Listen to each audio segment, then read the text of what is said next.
अस्सलाम वालेकुम स्टूडेंट। आज हम चैप्टर नंबर 16 स्टार्ट करने वाले हैं, बेसिक इलेक्ट्रॉनिक्स।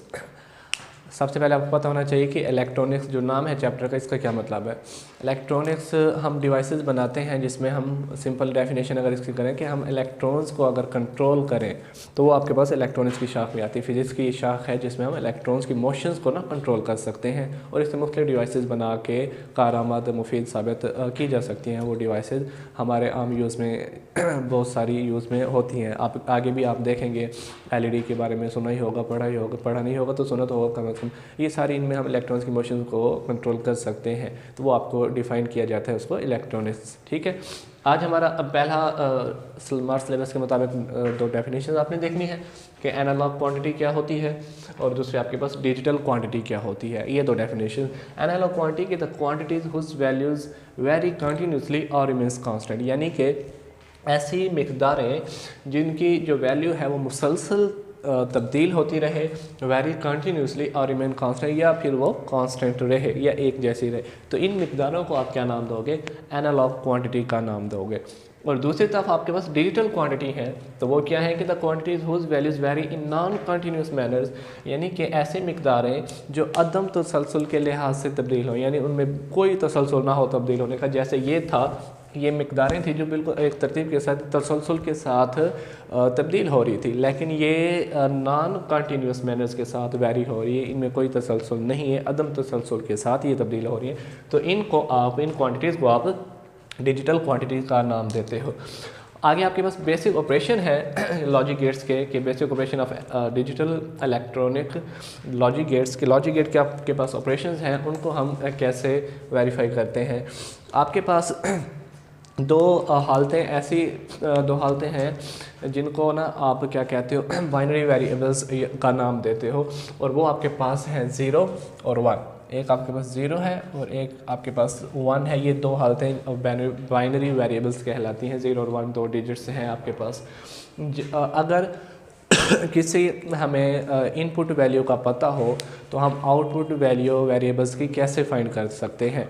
ये एक सवाल है कि अगर आपके पास किसी भी इनपुट वेरिएबल्स का पता हो तो आप आउटपुट वेरिएबल्स को कैसे फाइंड कर सकते हो। उसके लिए एक साइंटिस्ट जॉर्ज बोले ने हमें तरीका बताया था, जो आप बुलियन इक्वेशन के नाम से आपको पता होगा। उसने एक इक्वेशन दी थी, बुलियन इक्वेशन, कि वहाँ से हम उन चीज़ों को, उनका ट्रुथ टेबल भी फाइंड कर सकते थे। आप एक सिंबल भी है हमारे पास एंड गेट का। ये सारी चीज़ें हम इस लिहाज से, इस मकसद के लिहाज से कर सकते हैं। पहला जो आपके पास ऑपरेशन है वो आपके पास है एंड ऑपरेशन। एंड ऑपरेशन का क्या है कि सबसे पहले आपने इसका सिंबल देखना है। ये आपके पास इसका सिंबल है, दो इनपुट हैं, ये A और B जो हैं ये आपको इनपुट को शो करवा रही हैं, और ये जो लाइन है ये आपकी आउटपुट को शो करवा रही है। कि ये आपने इसका सबसे पहले सिंबल देखना है। सिंबल का क्या मतलब है कि दो आपके पास इनपुट है एंड ऑपरेशन में, और एक आपके पास क्या है, आउटपुट है। इसकी जो बुलियन इक्वेशन है वो आपके पास कुछ इस तरह से है कि x = a.b।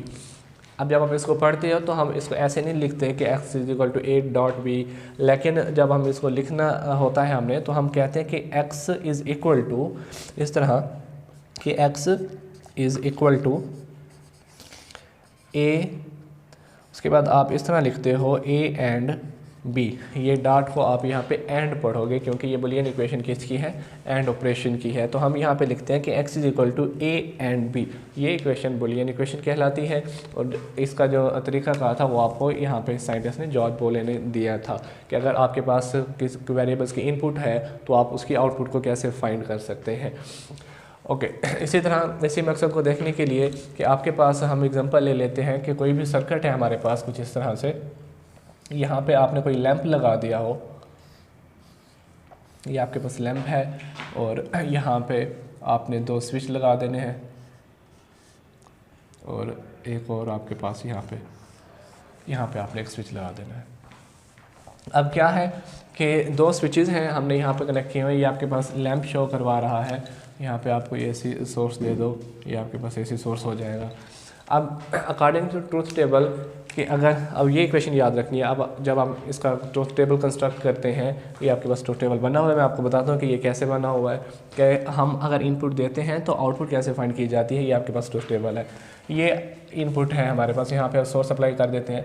अगर मैं इसको ऑफ कर दूँ यानी क्लोज़ कर दूँ, एक स्विच को मैं क्लोज़ करता हूँ तो हमें नज़र आ रहा है दूसरा स्विच वैसे ओपन है, तो क्या बल्ब ऑन होगा? ये जो आपने बल्ब लगाया हुआ है, ये हमने कहते हैं लैंप है, चलिए हम इसको बल्ब लिख देते हैं। ये आपके पास अगर बल्ब है तो क्या ये बल्ब ऑन होगा? ये ऑन नहीं होगा। और ट्रूथ टेबल हमें यहाँ पे बता रहा है ये ऑन नहीं होगा। क्यों? क्योंकि अगर हम इनपुट, पहले तो आपको पता है कि दोनों ये बल्ब ऑफ हैं, जैसे ये पहले था, ये स्विच अभी तक हमने कनेक्ट नहीं किए, तो इसका मतलब हमारी आउटपुट ज़ीरो है।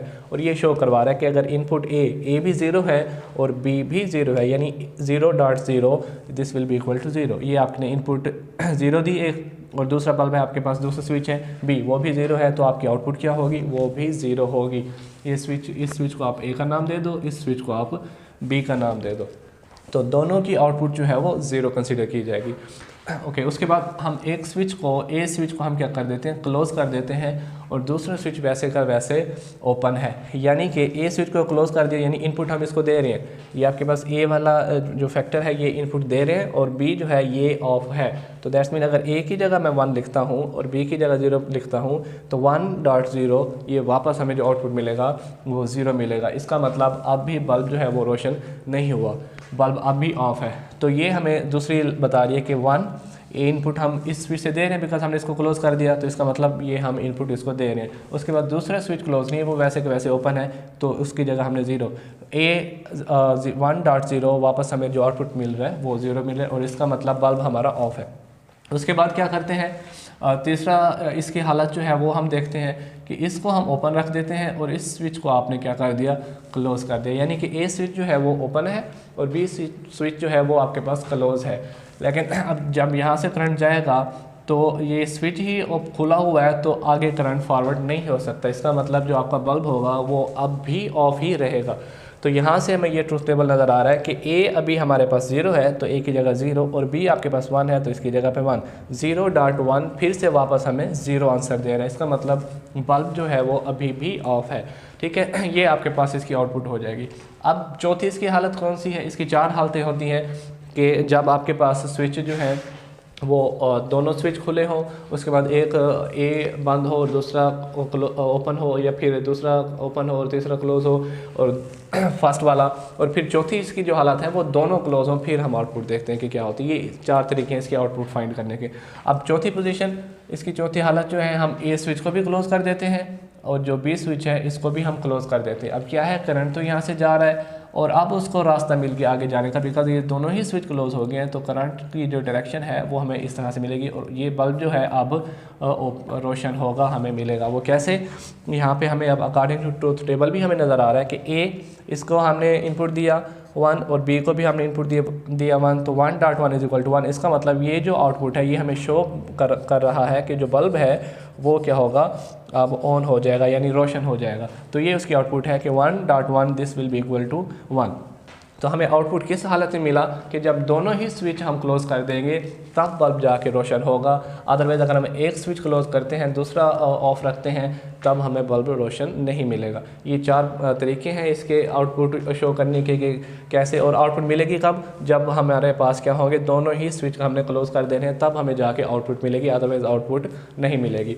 ये आपके पास क्या था, एंड ऑपरेशन था कि हमने इसका सिंबल देखना है, फिर उसके बाद आपने इसके बुलियन इक्वेशन देखनी है, और फिर इसकी 4 हालतें लिखनी है। ये थ्योरी वगैरह में सारी बातें लिखोगे, और फिर हमने सर्किट बना के और उसके ट्रूथ टेबल को हमने एक्सप्लेन कर देना है। ठीक है स्टूडेंट, ये आपके पास एंड ऑपरेशन हो गया, और इसी जो इक्वेशन हमने सारा कुछ लिखा हुआ है और ये कंडीशन सेटिस्फाई हो जाती हैं तो हम इसको एंड गेट का नाम देते हैं। ठीक, ये आपके पास आज का टॉपिक हुआ।